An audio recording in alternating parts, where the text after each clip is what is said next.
B Y. Raghavendra ಅವರೇ, ಮಿತ್ರರು ಪಂಚಾಯಿತಿ ಅಧ್ಯಕ್ಷರಾದಂಥ ಪ್ರಸಾದಿ ಅವರೇ, ಸಹೋದರಿ ಗೀತಾ ರಮೇಶ್ ಅವರೇ, ಬಿ.ಒ. ಗಣೇಶ್ ಅವರೇ, ಎಲ್ಲ ಪಟ್ಟಣ ಪಂಚಾಯಿತಿಯ ಗೌರವಾನ್ವಿತ ಸದಸ್ಯರೇ, ಸಭೆಯಲ್ಲಿ ಉಪಸ್ಥಿತರಿರ್ತಕ್ಕಂಥ ಎಲ್ಲ ಗಣ್ಯರೇ, ಇಡೀ ತಾಲೂಕಿನ ಮೂಲ ಮೂಲೆಗಳಿಂದ ಆಗಮಿಸಿರ್ತಕ್ಕಂಥ ನನ್ನೆಲ್ಲ SDMC ಸಮಿತಿಯ ಪದಾಧಿಕಾರಿ ಸಹೋದರ ಸಹೋದರಿಯರೇ, ಶಿಕ್ಷಣ ಇಲಾಖೆಯ ನೌಕರರೇ, ತೀರ್ಥಹಳ್ಳಿಯ ಮಾಧ್ಯಮದ ಮಿತ್ರರೇ, ಇವತ್ತು ನಮ್ಮ ಮಕ್ಕಳ ಪಾಲಿಗೆ ಅತ್ಯಂತ ಸಡಗರದ ಸಂಭ್ರಮ ಅಂತ ಕಾಣುತ್ತದೆ. ಯಾಕಂದ್ರೆ ಡೆಲ್ಲಿಯಿಂದ ನೇರವಾಗಿ ನಮ್ಮ ಮಕ್ಕಳಿಗೆ ಸ್ವೆಟರ್ ಬಂದಿದೆ, ಬ್ಯಾಗ್ ಬಂದಿದೆ ಅಂದ್ರೆ ನಾವೆಲ್ಲ ಸಂತೋಷ ಪಡಬೇಕು.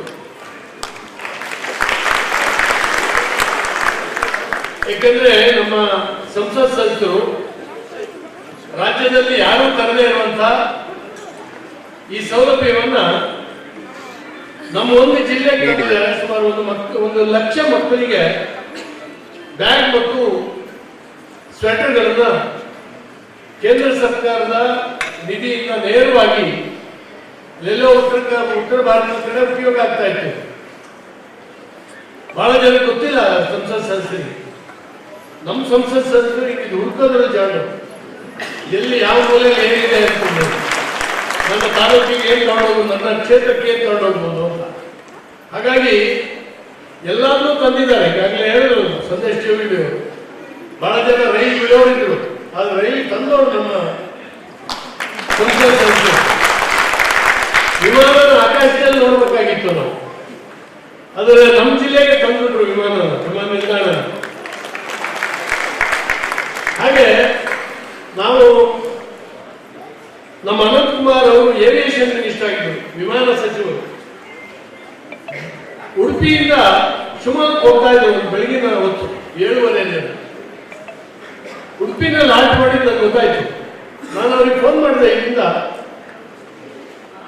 ನೀವು ಉಡುಪಿಯಿಂದ ಶಿವಮೊಗ್ಗಕ್ಕೆ ಹೋಗ್ತಾ ಇದ್ದೀರಿ, ಆ ಬೆಳಗಿನ ಹೊತ್ತು ತೀರ್ಥಹಳ್ಳಿಯನ್ನು ತಿಂಡಿ ತಿಂದು ಹೋಗ್ಬಾರ್ದು ಯಾಕೆ ಅಂದ್ರು. ನೀನು ಕೊಡಿಸ್ತೀನಿ ಅಂದ್ರೆ ನಾನು ನಿಲ್ತೀನಿ ಅಂದ್ರು. ನಾನು ಕೊಡಿಸ್ತೀನಿ ಅಂತ ಹೇಳಿದೆ. ಕೇವಲ ಅವ್ರಿಗೆ ಮಾತ್ರ ತಿಂಡಿ ಮಾಡಿಸ್ಲಿಲ್ಲ, ಅವ್ರು 200-300 ಜನಕ್ಕೆ ತಿಂಡಿ ಮಾಡಿಸಿದ್ದೆ ನಾವು ತಾಲೂಕ್ ಪಂಚಾಯಿತಿ ಆಫೀಸ್ನಲ್ಲಿ. ಬಂದವರನ್ನ ಸ್ವಾಗತ ಮಾಡಿ ವಿಮಾನದ ಸಚಿವರು ನಾವೇನು ಮನವಿ ಕೊಡೋದು ಅಂತ ಯೋಚನೆ ಮಾಡ್ತಾ ಇದ್ವಿ. ನನಗೆ ಈಗಲೂ ಅನೇಕ ಸರಿ ನಾನು ದಯವಿಟ್ಟು ಮಾಡ್ಕೊಂಡಿದ್ವಿ. ನಮ್ಮ ಸತ್ಯನೇ ಇವತ್ತು ನಮ್ಮ ಜೊತೆ ಇಲ್ಲ, ಸತ್ತೋಗಿದ್ದಾರೆ. ಅವರು ಅವತ್ತು ಮುನ್ಸಿಪಾಲಿಟಿ ವೈಸ್ ಪ್ರೆಸಿಡೆಂಟ್ ಆಗಿದ್ರು.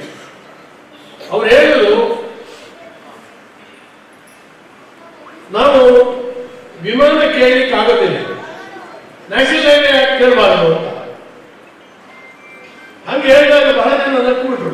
ಆಜಾದಿ ಹೇಳಿದಂಗೆ ನಮ್ಮೂರಿಗೆ ಒಂದು ರೈಲ್ವೆ ಬರ್ಬೇಕು ನಕ್ಬಿಡ್ತೀವಿ, ಈಗ ಬರ್ಬೋದು ರೈಲ್ವೆ, ಯಾಕಂದ್ರೆ ಇವೆಲ್ಲ ಆಗಲೇ ಹೋಗಿದ್ದು ಅಂತ. ಆದ್ರೂ ಮಂತ್ರಿ ಬಂದಾಗ ಏನಾದ್ರು ಕೊಡ್ಬೇಕು ಅವ್ರು ಬಂದಾಗ. ಹಾಗಾಗಿ ಕೊಡೋಣ ಅಂತ ಹೇಳಿ ಕೊಡ್ತೀವಿ. ಅದು ಎಷ್ಟು ಕ್ಲಿಕ್ ಆಯ್ತು ಅಂದ್ರೆ 15 ದಿವಸದಲ್ಲಿ ಅವ್ರಿಗೆ ಫೋನ್ ಮಾಡೋಣ. ನನಗೂ ಆಯ್ತು ಬನ್ನಿ ಅಂತ ಅವ್ರಿಗೆ ಅರ್ಜೆಂಟ್ ಬರಬೇಕು, ನಿಮಗೆ ಮಂತ್ರಿಗಳ ಸಂಬಂಧಪಟ್ಟಂತ ಮಂತ್ರಿಗಳು ಬಂದಿದ್ದಾರೆ ಮಾತಾಡಬೇಕು ಅಂತ. ಲಘು ಬಗೆಯಿಂದ ಬೆಂಗಳೂರಿಗೆ ಹೋದ್ವಿ. ಅವತ್ತು ಕ್ಯಾಪ್ಟನ್ ಹೆಸರೇನೋ ಇತ್ತಪ್ಪ, ಖಂಡೂರಿ, PC ಖಂಡೂರಿ ಅವ್ರು ಬಂದಿದ್ರು. ಅವಾಗ ನಾವು ಹೇಳಿದ್ವಿ, ನೋಡಿ ಸರ್, ಬೆಂಗಳೂರಿಂದ ಇದರವರೆಗೆ 1 ಅವರ್ವರೆಗೆ ಬಿಜೆಪಿಯವನ್ನೇ ಗೆಲ್ಲಿಸಿದ್ದಾರೆ ಸಂಸತ್ ಸದಸ್ಯರಾಗಿ. ಚಿತ್ರದುರ್ಗದಿಂದ ಮಂಗಳೂರುವರೆಗೆ ಬಿಜೆಪಿಯವನ್ನೇ ಗೆಲ್ಲಿಸಿದ್ದಾರೆ ಸಂಸತ್ ಸದಸ್ಯರಾಗಿ.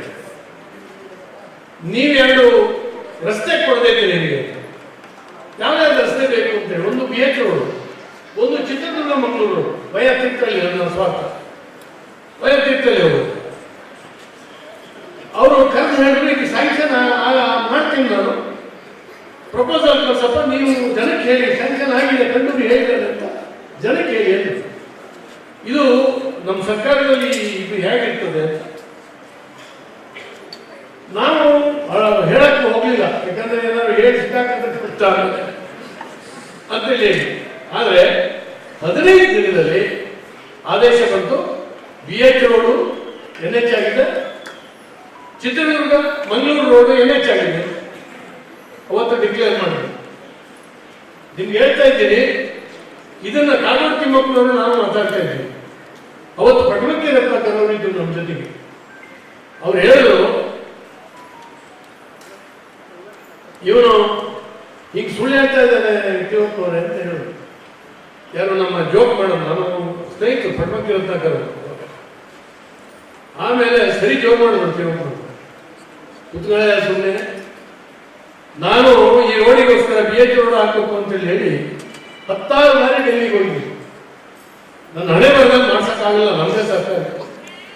ಇವತ್ತಾಗಿ ಅದಕ್ಕೆ ಆರ್ಡರ್ ಬಂದಿದೆ, ನನಗೆ ಗೊತ್ತಿದೆ, ನಿಮ್ಗೆ ಗೊತ್ತಿಲ್ಲ. ಇನ್ನು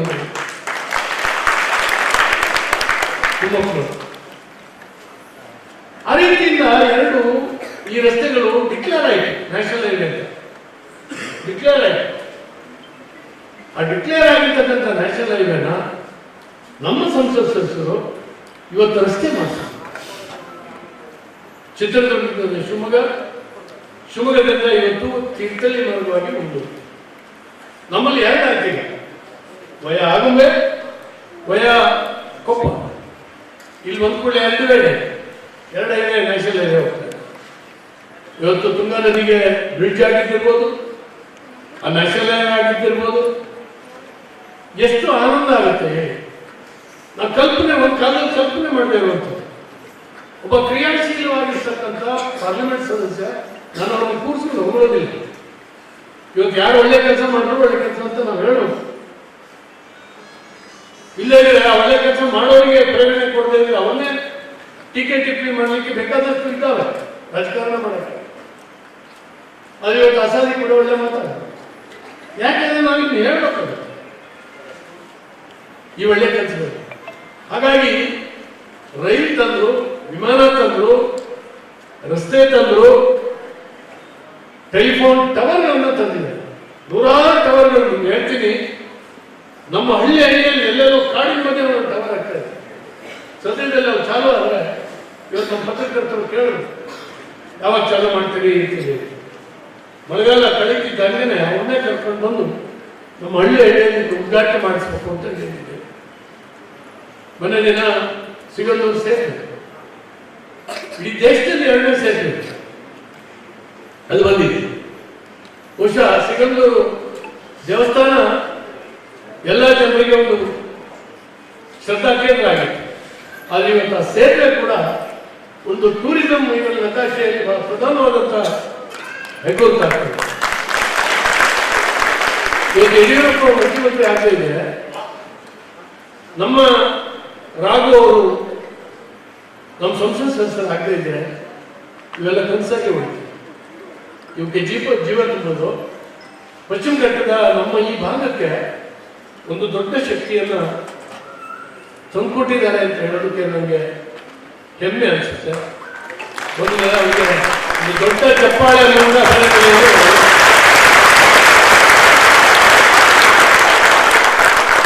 ಧನ್ಯವಾದ. ಇನ್ನಷ್ಟು ಇವತ್ತು ನಾವು ಮೊನ್ನೆ ಅವರೇ ಕರ್ಕೊಂಡು ಬಂದಿದ್ರು ಸಾಗರದಲ್ಲಿ ಒಂದು ಅಡಿಕೆ ಸಮಾವೇಶ, ಅಡಿಕೆ ಬೆಳೆಗಾರರ ಸಮಾವೇಶ. ನಮ್ಮ ಕೇಂದ್ರ ಸಚಿವರನ್ನ ಕರ್ಕೊಂಡು ಬಂದಿದ್ದಾರೆ, ಅಗ್ರಿಕಲ್ಚರ್ ಮಿನಿಸ್ಟರ್. ಅಲ್ಲಿ ಎಲ್ಲರೂ ಸೇರಿ ಒಂದು ಮನವಿ ಕೊಟ್ವಿ. ಆ ಮನವಿ ಮೇಲೆ ಒಂದಿತ್ತು, ನಮ್ಮ ಕೊನೆ ಕೊಯ್ಯುವಂತಹ ದೋಟಿ, ಫೈಬರ್ ದೋಟಿ ಏನಿತ್ತು ಅದಕ್ಕೆ ಸಬ್ಸಿಡಿ ಕೊಡಬೇಕು. ಮನವಿ ಕೊಟ್ಟಿದ್ದು ಮಾತ್ರ ಅಲ್ಲ, ಡೆಲ್ಲಿಗೆ ಹೋದಾಗ ನೆನಪು ಮಾಡೋದು. ಇವತ್ತು ಆರ್ಡರ್ ಕಾಪಿಯನ್ನು ಕೈಯಲ್ಲಿ ಹಿಡ್ಕೊಂಡು ಬಂದಿದ್ದಾರೆ.